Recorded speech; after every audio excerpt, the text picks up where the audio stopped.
ఈరోజు మనము శ్రీల ప్రభుపాద వారిచే వచించబడినటువంటి శ్రీమద్ భాగవతంలో తృతీయ స్కందము 15వ అధ్యాయము 3 మరియు 4 శ్లోకాల నుంచి చర్చించే ప్రయత్నం చేస్తున్నాం.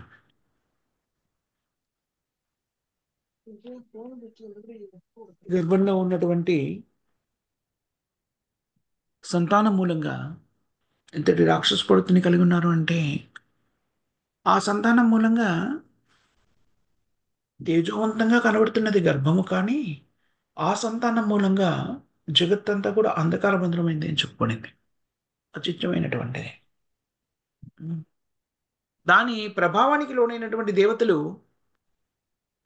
దేవతలందరికీ అధిపతి ఎవరు? బ్రహ్మదేవుడు. మనం చెప్పుకున్నాం ఇంతకుముందు ఒకసారి.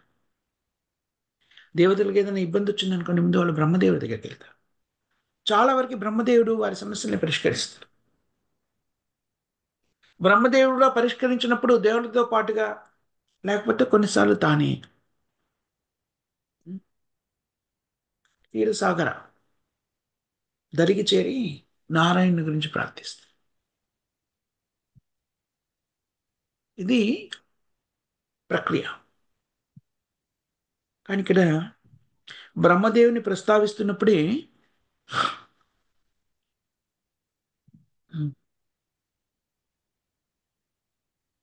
దేవతలందరూ కూడా ఏమని పిలికారు? ఓ గనుడా, నీవు చక్కగా ఎరిగినట్టిదియు, మాకు ఉద్విగ్నం కలిగించినది ఈ అంధకారమును కుమారుగాంచుము. కాల ప్రభావం నిన్ను సృష్టించలేదు, నీకు అప్రకటితమైనది ఏదీ లేదు. ఇలా ఎలా బోధించారు? బ్రహ్మదేవుని సంబోధించాలంటే విభువు, భగవానుడు అని సంబోధించారు. ఎందుకని? ఎందుకనంటే గుణావతారాల్లో బ్రహ్మదేవుడు ఒకడు అని చెప్పబడింది కదా మనకి. ఒక విధంగా ప్రాతినిధ్యాన్ని వహిస్తున్నటువంటి వాళ్ళలో చూసినట్టు భౌతిక జగత నిర్వహణలో ముఖ్యమైన 3 గుణావతారాల గురించి చెప్పుకుంటాం కదా. సత్వగుణానికి అధిపతి, రజోగుణానికి అధిపతి, తమో గుణానికి అధిపతి. ఈ గుణావతారాలన్నీ కూడాను చాలా సందర్భాల్లో జీవాత్మ ఉంటారు. కానీ కొన్నిసార్లు స్వయంగా భగవంతుడే కూడాను ఆ అవతారాన్ని స్వీకరించవచ్చు. అప్పుడు బ్రహ్మ భగవంతుడైన శ్రీకృష్ణుడితో సమాన స్థాయిలో శ్రీకృష్ణుడే బ్రహ్మగా ప్రకటితమయ్యాడు. మనం ఇక్కడ దేవతలు పలికిన దాన్ని బట్టి దాన్ని అప్పుడు ఆ బ్రహ్మగా ఉన్నటువంటి వ్యక్తి స్వయంగా శ్రీకృష్ణుడే ఉండవచ్చు. ఇంకో విధంగా ఇక్కడ వ్యక్తీకరించబడినట్టుగా రజోగుణ అవతారంగా ప్రకటితం చేయబడింది కాబట్టి బ్రహ్మ కూడాను రకరకాల శక్తుల్ని కలిగి ఉంటాడు. భిన్నమైన అనేక శక్తులు కలిగి ఉంటాడు బ్రహ్మ. భగవంతుడైన శ్రీకృష్ణుడికి ప్రాతినిధ్యం వహిస్తుంటాడు. అలా ప్రాతినిధ్యం వహిస్తున్నాడు కాబట్టి భగవంతుడితో అభిన్నుడు అని కూడా చెప్పుకోవచ్చు అని చెప్పారు. భగవద్భక్తులు వస్తున్నప్పుడు ఉన్నాడు కాబట్టి ఈ కాలం యొక్క ప్రభావం కూడా ఆ వ్యక్తి మీద, అంటే బ్రహ్మ మీద ఉండదు అని చెప్పింది. భూత భవిష్యత్తు వర్తమాన కాలాలు బ్రహ్మాది దేవతలు అనేక మంది యోగులకి కూడాను ఆ స్థితి మనం చూస్తూ ఉంటాం. వాళ్ళు భూత భవిష్యత్తు వర్తమాన కాలాన్ని చూడగలుగుతారు. ఇంతకన్నా ముందు అధ్యాయంలో మనము కశ్యపముని కూడాను దీతికి జనించబోయేటువంటి సంతానం గురించి చెప్పగలిగాడు. ఆ సంతానం ఎలా ఉంటుంది? ఆ సంతానానికి ప్రకటితమయ్యేటువంటి సంతానము ప్రహ్లాద్ మహారాజ్ ఎలా ఆవిర్భవిస్తాడు, ఎలాగా భగవంతుడితో సమాన స్థాయిలో ఆరాధించబడతాడు, ఆ విషయాలన్నీ కూడాను వ్యక్తీకరించాడు. అలా ఆ పూర్ణత్వాన్ని సాధించినటువంటి దేవతల్ని కానీ మునులు కానీ త్రికాలజ్ఞులు అని పిలువబడతారు. అంటే వాళ్ళకి 3 భూత భవిష్యత్తు వర్తమానాలు తెలిసి ఉంటాయి, చూడగలుగుతారు. అదంతా కూడాను అంతా కూడాను మళ్ళీ భగవంతుడి నుంచే వస్తుంది. బద్ధ స్మృతి జ్ఞానం అపోహ. బ్రహ్మదేవుడి యొక్క స్థితిని ప్రపదాలు విభిన్న స్థలాల్లో విభిన్నంగా వ్యక్తీకరించారు. శ్రీమద్ భాగవతంలో చెప్పబడుతుంది దశమ స్కందంలో ఒక చోట, జీవాత్మ ముందు భౌతిక జగత్తులో పడినప్పుడు బ్రహ్మదేవుడిగా ప్రకటితమవుతారు అని కొన్ని సందర్భాల్లో జీవాత్మ బ్రహ్మదేవుడిగా ప్రకటితమై శివలో నియుక్తమైనటువంటి జీవాత్మ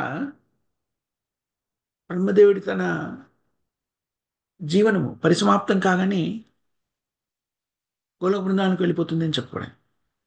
కొన్ని సందర్భాల్లో ఈ రెండు కూడా జరుగుతాయని మనకి బోధపడుతుంది. ఎందుకంటే ప్రభుపాదులు రెండు విషయాలు చెప్పారు. జీవాత్మలన్నీ కూడాను ముందు భౌతిక జగత్తులోనికి రావడానికి ముందు బ్రహ్మదేవుడిగా ప్రకటితమై, ఆ తర్వాత మెల్లమెల్లగా గుణప్రభావిలోనే అక్కడి నుంచి దిగజారిపోయే సందర్భం కూడా చెప్పబడింది.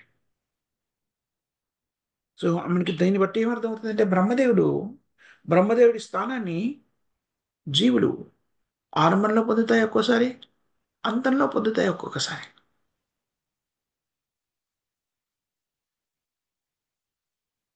ఏంటంటే బ్రహ్మ స్థానంలో ఉన్నప్పుడు జీవశక్తిగా పరిగణించబడుతుంది. కానీ భగవంతుడే బ్రహ్మగా కూడా ప్రకటితమవుతాడు.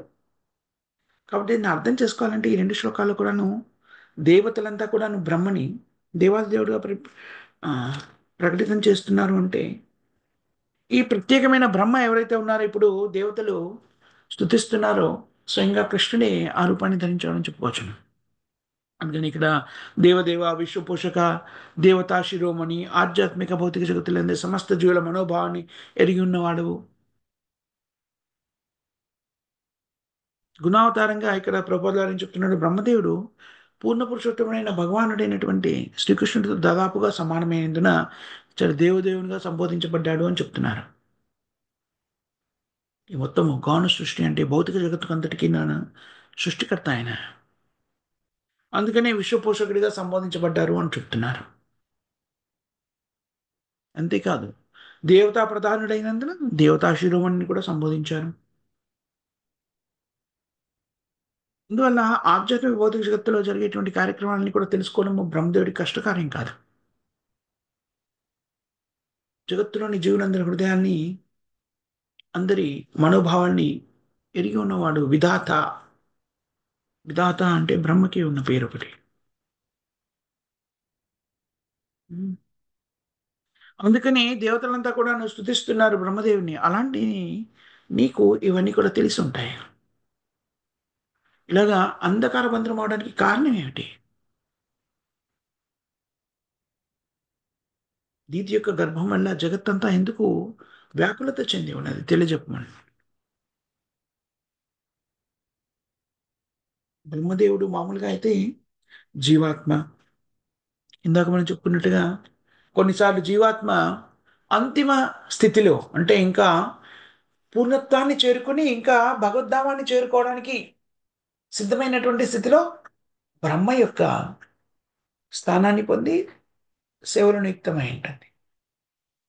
మరికొన్ని సందర్భాల్లో భౌతిక జగత్తులోకి రావాలి అనుకున్నప్పుడు కూడాను ముందు బ్రహ్మగా ప్రకటితమై ఆ తర్వాత మెల్లిమెల్లిగా తన స్థాయి నుంచి దిగజారిపోతుంది అని చెప్పి రెండు కూడా సమానమే, రెండు కూడా నిజమే. భగవంతుడైన శ్రీకృష్ణుడికి అసాధారణము అసాధ్యము అనే విషయం ఏం లేదు. ఒకానొక సందర్భంలో శ్రీల ప్రభుపాద వారి ఈ విషయాన్ని ప్రబోధిస్తారు. అప్పుడు ప్రభుపాద వారితో ఉన్నటువంటి అతను ఒక శిష్యుడు హరిశౌరి దాస శ్రీ ప్రభుపాద వారు ఒక భాగవతం క్లాస్ ఇవ్వగానే ఇచ్చేసి ఆయన ప్రభుపాద వారు తన గదిలోకి వెళ్తారు.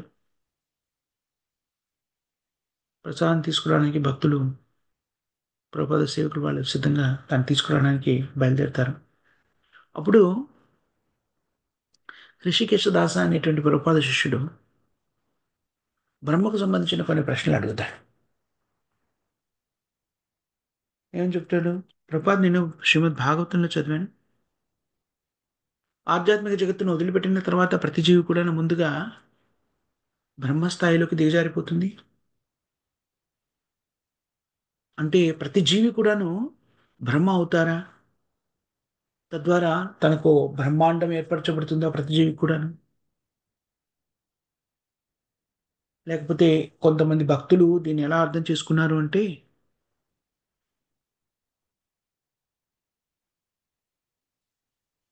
అలా జీవాత్మలు నిజంగా వాళ్ళకు బ్రహ్మలోకం ఉండదు, కానీ బ్రహ్మలోకంలోకి పంపించబడతారు అని అర్థం చేసుకున్నారు.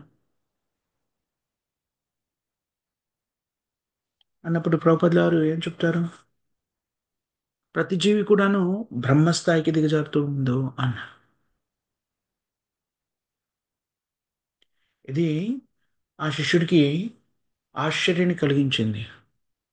అవగతం చేసుకోలేకపోయాడు. అంటే ప్రతి జీవాత్మకి కూడా బ్రహ్మలోకం ఉంటుందా ముందుగా అని అడిగాడు. ప్రభుపాద ఒక్కసారి తల తిప్పి చూసి అంటాడు, అంటే శ్రీమద్ భాగవతం తప్పంటున్నావా అంటాడు. కృష్ణుడికి అది సాధ్యం కాదనుకుంటున్నావా? ప్రతి ఒక్కరికి కూడా బ్రహ్మాండాన్ని ఇవ్వలేరనుకుంటున్నావా? కృష్ణుడికి అన్ని సాధ్యమే.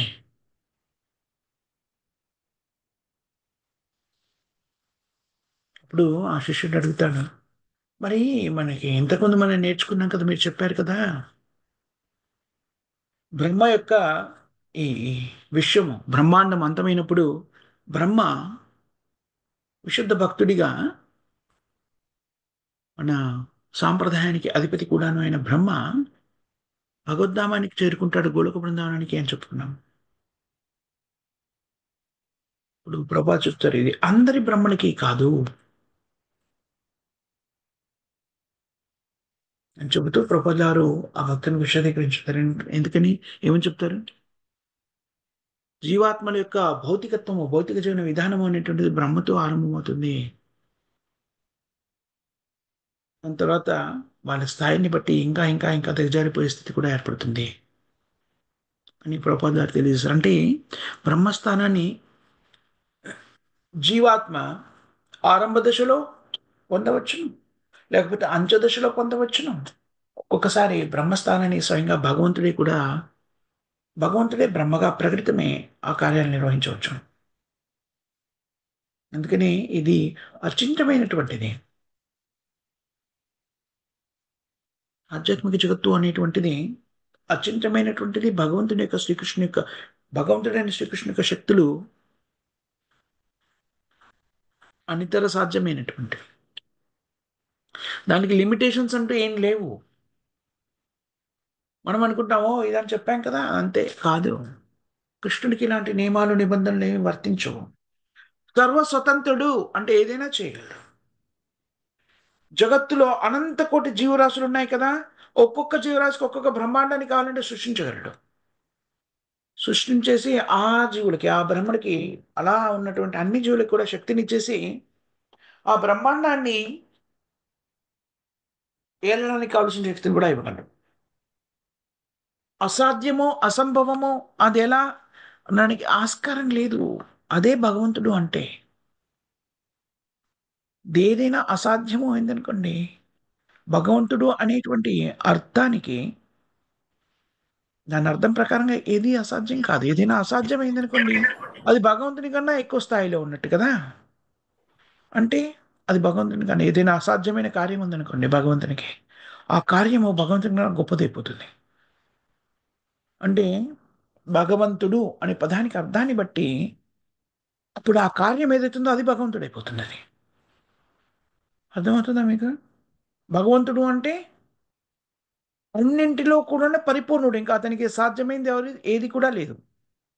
ఏదైనా అసాధ్యము అనుకోండి, అది భగవంతుడి కన్నా గొప్పదై ఉండాలి కదా. అప్పుడు అన్నిటికన్నా గొప్ప అనేది భగవంతుడు కాబట్టి ఆ అసాధ్యమైన వస్తువు భగవంతుడు అవుతుంది. ఇది తర్కం. కాబట్టి భగవంతుడు అనేటువంటి వాడికి ఏది అసాధ్యమైంది కాదు. కొన్నిసార్లు మనకి చెప్పవచ్చును, కొన్నిసార్లు మనకి చెప్పకపోవచ్చును, కొన్నిసార్లు ఆయన వాటిని వ్యక్తీకరించవచ్చును, కొన్నిసార్లు వ్యక్తీకరించకపోవచ్చును. ఈ పరిపూర్ణమైన విశ్వాసాన్ని మనం కలిగి ఉండాలి. ఏమిటంటే శ్రీకృష్ణుడు దేవాది దేవుడు, ఏదైనా సాధ్యమే భగవంతుడు.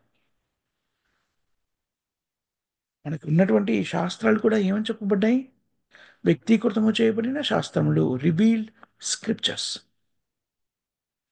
భౌతిక జగత్తులో ఎంతవరకైతే వ్యక్తీకృతం చేయాలో అంతవరకు మాత్రం వ్యక్తీకృతం చేయబడిన శాస్త్రాలే.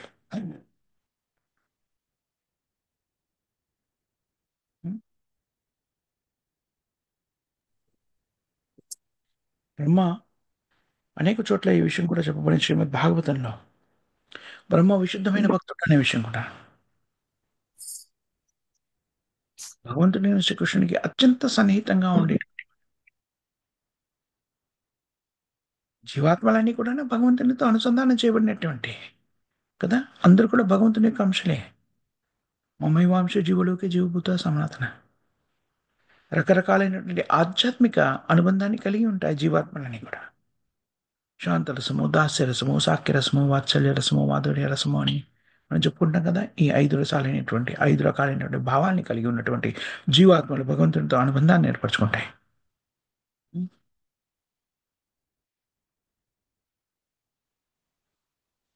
బ్రహ్మదేవుడు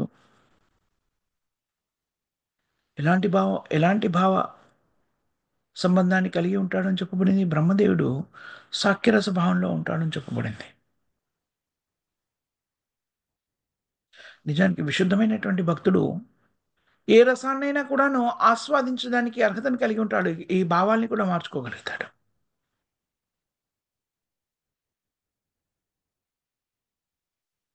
కానీ ఆ భావాల్ని మార్చుకున్నా కూడా ఎప్పుడు కూడా భగవంతుడిని కృష్ణుని సేవకులుగా అంటాడు.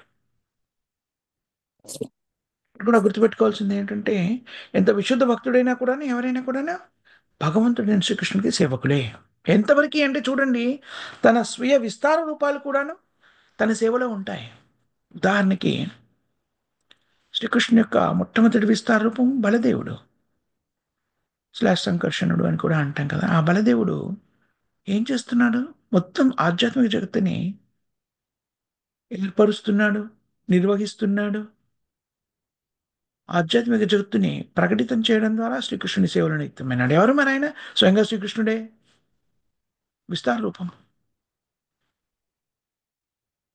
అందుకని శ్రీకృష్ణుడి యొక్క ఈ లీలలు మనము అలా భౌతికమైనటువంటి ఆ, తర్కం ద్వారా కానివ్వండి, ఆలోచన ద్వారా కానీ అవగతం చేసుకోలేము. అందుకనే వేదశాస్త్రాల్లో చెప్పినటువంటి పదజాలాన్ని మనం యథాతథంగా స్వీకరిస్తాము. కొన్నిసార్లు అవి మన భౌతికమైనటువంటి తత్వానికి లేకపోతే తర్కానికి అనుగుణంగా ఉండవచ్చును. కొన్నిసార్లు మన భౌతికమైనటువంటి తర్కానికి అభిముఖంగా ఉండవచ్చును, అననుకూలంగా ఉండవచ్చును. కానీ అవి ఎప్పుడు కూడాను సరి అయినవే. ఎందుకని? అది స్వయంగా భగవంతుడైన కృష్ణుడితే ప్రకటితం చేయబడ్డాయి కాబట్టి. బ్రహ్మదేవుని యొక్క స్థితి విభిన్న వర్గాల్లో వ్యక్తీకృతం అవుతుంది. కొన్నిసార్లు జీవాత్మ, బ్రహ్మదేవుని జీవాత్మ అని చెప్పుకున్న మాట వాస్తవము. కొన్నిసార్లు ఆరంభ దశలో ఆధ్యాత్మిక జగత్తుని భౌతిక జగత్తుకి వచ్చే కార్యంలో భాగంగా బ్రహ్మదేవుడిగా ప్రకటించారు. కొన్నిసార్లు పరిపక్వతని సిద్ధించుకుని బ్రహ్మదేవుడిగా ప్రకటితమవుతాడు. మరికొన్నిసార్లు శ్రీకృష్ణుడే స్వయంగా బ్రహ్మదేవునిగా ప్రకటితమవుతాడు, గుణావతారం. అందుకని ఇక్కడ దేవతలు బ్రహ్మని సంబోధిస్తున్న విధానాన్ని బట్టి బ్రహ్మ యొక్క స్థితిగతులు మనం అవగతం చేసుకోవచ్చు. వేదశాస్త్రాలను ఎప్పుడు కూడాను తర్కం ద్వారా కానీ మనకి మనంగా దాన్ని అవగతం చేసుకునేటువంటి ప్రయత్నం కానీ చేయకూడదు. తద్విద్ధి ప్రణిపాతైన పరిప్రశ్నైన సేవయ ఉపదేశాంతి తే జ్ఞానం. శ్రీల ప్రభుపాదుల వారి భాష్యాన్ని మనం ఖచ్చితంగా చదివి తీరాలి. ఎందుకంటే నిజానికి ప్రభుపాదుల వారి భాష్యాన్ని చదివితే మనం ఏం చేస్తున్నాం? నిజానికి వినమ్రతతోని భౌతికంగా అక్కడే ప్రభుపాదుల వారు ఉంటే మనం ఎలాగైతే నేర్చుకుంటామో దాన్ని ప్రభుపాదుల వారు భాష్యం రూపంలో మనకి ప్రకటితం చేస్తారు. ఆ శ్లోకం యొక్క అర్థాన్ని మనం ఎప్పుడు అవగతం చేసుకుంటామో భాష్యాన్ని చక్కగా చదివినప్పుడు. శిల ప్రభుపాదాలు ఏమని చెప్తారు? Those are my spiritual ecstasies. ఆధ్యాత్మిక మహోత్కృష్ట స్థితి.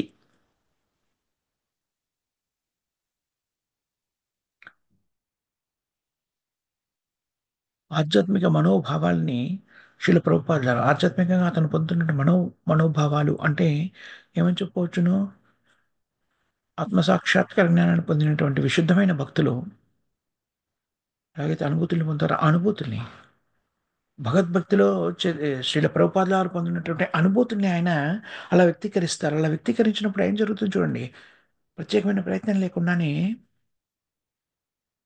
విభిన్నమైనటువంటి వేదశాస్త్రాల సారాంశం మనకి భాష్యంలో వ్యక్తీకృతం చేయబడుతుంది.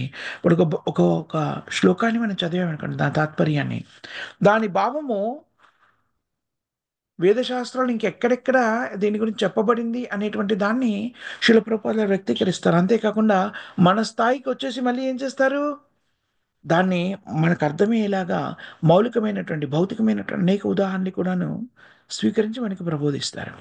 అందుకని మనం ఎప్పుడైనా సరే భగవద్గీత కానీ, భాగవతం కానీ, శిల ప్రభుపాదుల వారి గ్రంథాన్ని చదివినప్పుడు ఖచ్చితంగా భాష్యాన్ని చదవాలి. శ్లోకం కన్నా శ్లోకం చదువుతాం కదా! తాత్పర్యం చదువుతాం కదా! ఆ తాత్పర్యం యొక్క భావం మనకు అర్థం కావాలంటే ప్రభుపాదుల వారి భాష్యం ద్వారా మనకి బోధపడుతుంది. శిల ప్రభుపాదుల వారు తన గ్రంథాన్ని చదివే విధానాన్ని చెప్పారు. ప్రతి గ్రంథాన్ని కూడా శిల ప్రభుపాదుల వారి గ్రంథాన్ని ఆరంభం నుంచి చదవాలి. క్రమ పద్ధతిలో చదవాలి. న్యూస్ పేపర్ చదివినట్టే ఇక్కడికొక ముక్క, అక్కడొక ముక్క, అక్కడొక ముక్క చదవకూడదు. ఎవరైనా సరే ఆధ్యాత్మిక పురోగతి సాధించాలి అనుకున్నారనుకోండి, శిల ప్రభుపాదుల వారి గ్రంథాల్ని క్రమ పద్ధతిలో అధ్యయనం చేయాలి. ఎక్కడి నుంచి మొదలు పెట్టమన్నారు?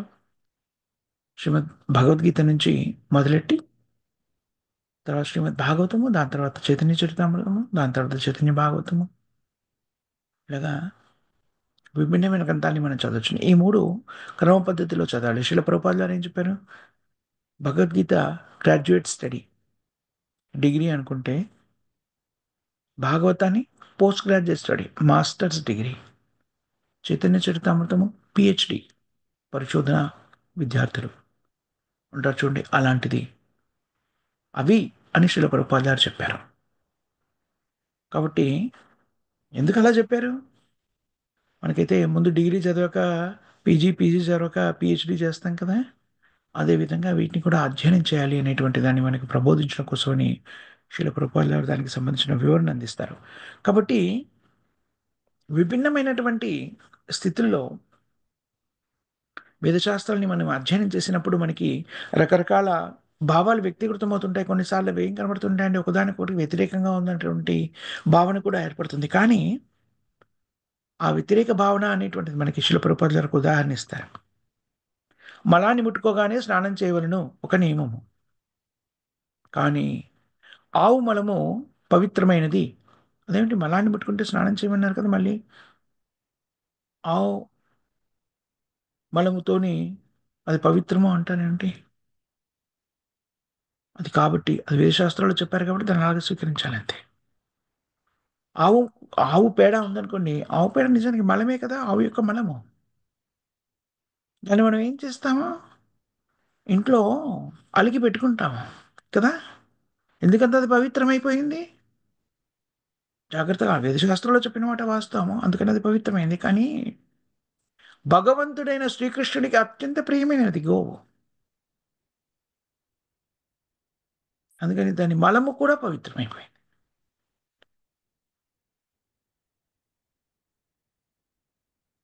దాంట్లో మామూలుగా తార్కికంగా ఆలోచిస్తే అదేమిటి మలం ముట్టుకున్నప్పుడల్లా స్నానం చేయాలని చెప్పారు. ఇక్కడేమో మరి పూజ గదిలో కూడా దానితో అలికేస్తున్నారు.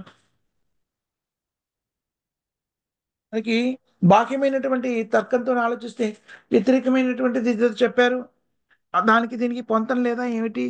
వ్యతిరేకార్థం వస్తుంది అనిపిస్తుంది. అందుకని వేదశాస్త్రాల్ని యథాతథంగా అలా స్వీకరించాలి. దానికి కావాల్సినటువంటి ప్రాథమిక అర్హత ఏమిటి? ప్రామాణికమైన ఆచార్యుని స్వీకరించి వారి ద్వారా వేదశాస్త్రం అధ్యయనం చేయాలి. ప్రామాణికమైన ఆచార్యుడు అంటే ఎవరు? పరంపరాగతంగా పరిజ్ఞానాన్ని స్వీకరించి దాన్ని యథాతథంగా ఇచ్చేటువంటి వాడు. ఈ పరంపర ఎక్కడి నుంచి ఆరంభమైంది? స్వయంగా శ్రీకృష్ణుడి నుంచి ఆరంభమైంది. శ్రీకృష్ణుడి తర్వాత శ్రీకృష్ణుడి నుంచి ఈ పరిజ్ఞానం ఎవరికి ఇవ్వబడింది? బ్రహ్మదేవుడికి ఇవ్వబడింది. బ్రహ్మ ద్వారా మళ్ళీ నారదుడికి, నారదుడి నుంచి వ్యాసుడికి, వ్యాసుడి నుంచి అలా మధ్వాచార్యుడు, రామానుజాచార్యుడు, అలా పరంపరాగతంగా చైతన్య మహాప్రభు అలా మనకి ఈ పరిజ్ఞానం అందించబడింది. కాబట్టి బ్రహ్మదేవుని అందుకని ఇక్కడ గురువుని మనము గురువు జీవాత్మనే.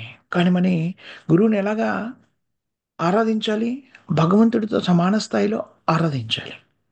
అలాగే గౌరవించాలి. మీరే భగవంతుడు అనకూడదు. అది కరెక్ట్ కాదు. కానీ భగవంతుని స్థాయిలో గౌరవించాలి. శిల ప్రభుపాదులు గారు చెప్పారు. శిల ప్రభుపాదుల వారు ఎంతటి కరుణామయులు అంటే చూడండి పాపం. ఎంతటి కరుణ లేకపోతే అది చెప్పగలుగుతారు. పాశ్చాత్యులకి పాశ్చాత్యులను శిష్యులుగా స్వీకరించినప్పుడు గురువుని ఎలా ఆరాధించాలో తెలియకపోతే ప్రభుపాదుల వారు తనని ఆరాధించాలి అని స్వయంగా చెప్పారు. ఎందుకంటే వాళ్ళ ఉన్నతి కోసం ఆలోచించారు. తాను గురువు కాబట్టి తనని ఆరాధిస్తే వాళ్ళ ఆధ్యాత్మిక పురోగతి సాధ్యమవుతుంది. వినమ్రతతో ఆలోచిస్తే ఎలా చెబుతారు? మామూలుగా అయితే వైష్ణవులు నన్ను ఆరాధించమని చెప్పరు కదా! ఇక్కడే విశుద్ధమైన భక్తులు ప్రచారం కోసమని మధ్యమ స్థాయికి వస్తారని చెప్తారు చూడండి.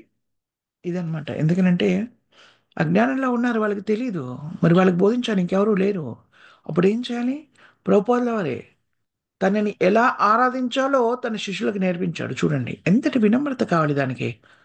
చాలా కఠినతరమైనటువంటి స్థితి కదా! ఒక వైష్ణవుడికి విశుద్ధమైన భక్తులను ఆరాధించాలి అని చెప్పడము, దాన్ని ఆరాధించాలని చూపించడము కష్టతరమైంది. కానీ అది చెప్పగలిగాడు అంటే ఆ వైష్ణవుడికి విశుద్ధమైన భక్తుడు శిల ప్రభుపాదులు లాంటి వైష్ణవుడికి ఎంతటి వినమ్రత ఉండాలి చూడండి. చాలా కష్టతరమైన విషయం ఊహించండి. హ్మ్. మామూలుగా వైష్ణవులో ఉండే గుణం ఏముంటుంది? తునల్దపి సునీచేన తరోడపి సహిష్ణున అమానీన మానదేన కీర్తనీయ సదరే అలాంటి వైష్ణవుడు తాను గురుస్థానంలో ఉన్నాను కాబట్టి నన్ను ఆరాధించండి. ఎలా ఆరాధించాలో కూడా చూపించాడు.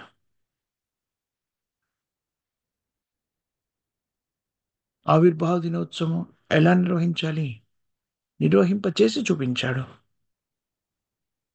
ఎంతటి కరుణ, కృప, ఔన్నత్యం కావాలి దానికి.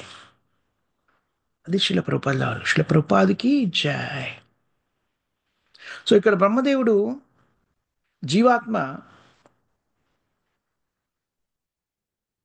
బ్రహ్మదేవుడి స్థానాన్ని విభిన్న దశల్లో తీసుకుంటుంది. కొన్ని జీవాత్మలు ఆరంభంలో తీసుకుంటాయి. కొన్నిసార్లు జీవాత్మలు అంతంలో తీసుకుంటాయి. కొన్నిసార్లు భగవంతుడే బ్రహ్మదేవుడిగా ప్రకటితమవుతాడు. అందుకని ఎలాంటి స్థితిలో ఉన్నా కూడా భగవంతుడే శ్రీకృష్ణునికి ప్రాతినిధ్యం వహిస్తూ ఉంటాడు కాబట్టి బ్రహ్మదేవుని స్థానంలో ఉన్నప్పుడు విశుద్ధమైన సేవలో ఉంటాడు కాబట్టి ఇక్కడ దేవతలు సంబోధిస్తున్న విధానంలో దోషమేది లేనట్టుగా మనకి బోధపడుతుంది. ఈ ఇంతటి స్థితిని మనము చేరుకొని చక్కగా దీనికి సంబంధించిన అవగాహన పెంపొందించుకోవాలి అంటే మనము కృష్ణ చైతన్య నియమాల్ని స్పష్టంగా జీవితంలోకి అన్వయించుకొని దాని ప్రకారంగా జీవనాన్ని కొనసాగించాలి. ఆ నియమాలేమిటో మనకి ఎలా తెలుస్తాయి? స్వయంగా మళ్ళీ పరంపరానుగతంగా శిల ప్రభుపాదుల వారిని వాటిని తీసుకొచ్చి మనకు అందించారు. మనం ఆచరించే స్థాయిలోకి మలిచి దాన్ని వివరించి మనకు చెప్పారు. ఆ నియమాల రూపంలో ఎలా ఇచ్చారంటే, ఆ నియమాలు పాటిస్తే చాలు మనము కృష్ణ చైతన్యలో జీవనాన్ని కొనసాగించిన వాళ్ళమవుతాం. ఇది ఎలాంటి సంశయమే లేకుండా పరిపూర్ణమైన విశ్వాసంతోని శీల ప్రభుపాదుల వారిచే ప్రబోధించబడినటువంటి ఈ నియమాల్ని నిష్ఠగా పాటించాలి. ఆ 4 నియమాలు ఏంటి? హరే కృష్ణ, హరే కృష్ణ, కృష్ణ కృష్ణ హరే హరే, హరే రామ, రామ రామ హరే హరే. ఈ మహామంత్రాన్ని జపించడము. ఇప్పుడు ఒకసారి జపించాము 108 సార్లు జపిస్తే ఒక జపమాల అవుతుంది. కనీసం 16 జపమాలలు ప్రతినిత్యము జపించాలి. ఏ నియమాలు లేవు. ఒకే ఒక సూచన ఏమిటి? ఈ నామాన్ని జపిస్తున్నప్పుడు మన చెవులతో మనం దాన్ని వినాలి అంతే. భుజించే ఆహారము కృష్ణుడికి నివేదించింది. కృష్ణ ప్రసాదాన్ని మాత్రమే భుజించాలి. భక్తుల సాంగత్యంలో జీవనాన్ని కొనసాగించాలి. నిత్యం భాగవత సేవ. ప్రతిదినం కూడా భగవద్గీత, భాగవతాల నుంచి శ్రవణం చేయాలి. శ్రవణం, కీర్తనం, విష్ణు స్మరణం అని చెప్పుకుంటాం కదా! ఆ రకమైన జీవన విధానాన్ని కొనసాగించినట్టయితే పరిపూర్ణ కృష్ణయత్నంలో మనము జీవితాన్ని కొనసాగించిన వాళ్ళమవుతాము. వివిధ శాస్త్రాల యొక్క పరిజ్ఞానాన్ని కూడాను చక్కగా అవగతం చేసుకోగలుగుతాం. ఎందుకనంటే, ఎప్పుడైతే మనం కృష్ణ భక్తులు నియుక్తమై ఉంటామో, కృష్ణుడికి సంబంధించిన పరిజ్ఞానము కృష్ణుడే స్వయంగా మన హృదయంలో ప్రకటితం చేస్తారు. సేవోన్ముఖో జీవాది స్వయం ఏవ స్ఫూర్ధయతే. స్వయం ఏవ స్ఫూర్ధయతే. శ్రీకృష్ణుడు స్వయంగా ఎప్పుడైతే కృష్ణ సేవలో మనం నియుక్తమై ఉంటామో, హరినామాన్ని జపించడము, కృష్ణ వ్రతాన్ని స్వీకరించడం, ఈ ప్రక్రియలో నిమగ్నమవుతామో, కృష్ణుడే స్వయంగా తనకు సంబంధించిన పరిజ్ఞానాన్ని మన హృదయంలో ప్రకటితం చేస్తాడు. ఏం చేస్తారు? జాగృతం చేస్తారు. ఈ పరిజ్ఞానం అంతా అందరి జీవుల్లో కూడా ఉంది. కానీ అది సుషుప్తావస్థలో ఉంది. ఆ! రకరకాల భౌతిక కల్మషాలతో కప్పివేయబడి ఉంది. ఎప్పుడైతే భగవత్ సేవలో నియుక్తమైనప్పుడు ఈ కల్మషాలన్నీ తొలగిపోతూ ఉంటాయి. ఆ పరిజ్ఞానము కృష్ణుడి కృపచే ప్రకటితం చేయబడుతుంది. అందుకని కృష్ణ చైతన్యాన్ని పరిపూర్ణమైన విశ్వాసంతోనే స్వీకరించాలి. ఏ స్థాయిలో ఉన్న వాళ్ళైనా కూడాను ఈ నియమాల్ని పాటించడం ద్వారా కృష్ణ చైతన్యంలో జీవితాన్ని కొనసాగించవచ్చును. అది ఈనాటి శ్లోకాల యొక్క సారాంశంగా మనం పరిగణించవచ్చును. ఇక్కడ మనం ఆ విధంగా మాతాజీ అండ్ ప్రభుజీ ఎవరికైనా క్వశ్చన్స్ కానీ, కామెంట్స్ కానీ, కరెక్షన్స్ కానీ ఉన్నాయా?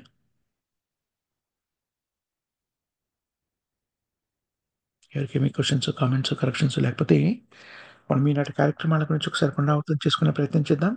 8-9 వరకు హిందీలో భగవద్గీత నుంచి చర్చిస్తాము. మళ్ళీ 10:30-11 వరకు జపయజ్ఞ కార్యక్రమం, 11-11:30 వరకు శ్రీల ప్రభుపాద గారి గ్రంథాల నుంచి శ్రవణము, పఠనము, విశ్లేషణాత్మక అధ్యయనము జరుగుతుంది. దాని తర్వాత మళ్ళీ 5:30-6 వరకు జపయజ్ఞ కార్యక్రమం, 6-7 వరకు తెలుగులో భగవద్గీత నుంచి చర్చిస్తాం. ఇవి ఈనాటి ఆధ్యాత్మిక కార్యక్రమాలు. కాబట్టి భక్తులంతా కూడాను ఈ ఆధ్యాత్మిక కార్యక్రమంలో భాగస్థులే రోజంతా కూడా కృష్ణ చైతన్యంతో గడపాల్సిందిగా విజ్ఞప్తి. హరే కృష్ణ. ప్రేమధ్వని ఎవరు చెప్తారమ్మా? జగద్గురు శ్రీల ప్రభుపాదికి జై. నామ సంకీర్తన్ కి జై. जय రామాచార్య హరిదాస్ ఠాకూర్ కి జై. जय సామవేద భక్త బృంద్ కి జై. जय గ్రంథరా శ్రీమద్ భాగవతం కి జై. जय హరే కృష్ణ. మాతాజీ रमन प्रभु जी की హరే కృష్ణ. जय कृष्ण भक्त वृंद की जय कृष्ण प्रभु जी धन्यवाद प्रणाम। హరే కృష్ణ. ప్రహ్లాద్ ప్రభు కి జై. సామవేద భక్త బృంద్ కి జై. Thank you very much Mataji and Prabhuji. Srila Prabhupada గారి గ్రంథాలను చర్చించే అవకాశం కల్పించిన మీ అందరికీ కూడాను హృదయపూర్వక కృతజ్ఞతలు, ధన్యవాదాలు. హరే కృష్ణ. हरे कृष्ण प्रभु जी धन्यवाद प्रणाम। हरे कृष्ण प्रभु जी धन्यवाद प्रणाम। దండత్ ప్రణామ్ మాతాజీ అండ్ ప్రభుజీ. हरे कृष्ण प्रभु जी दंडवत प्रणाम। హరే కృష్ణ మాతాజీ. कृष्ण प्रभु దండత్ ప్రణామ్.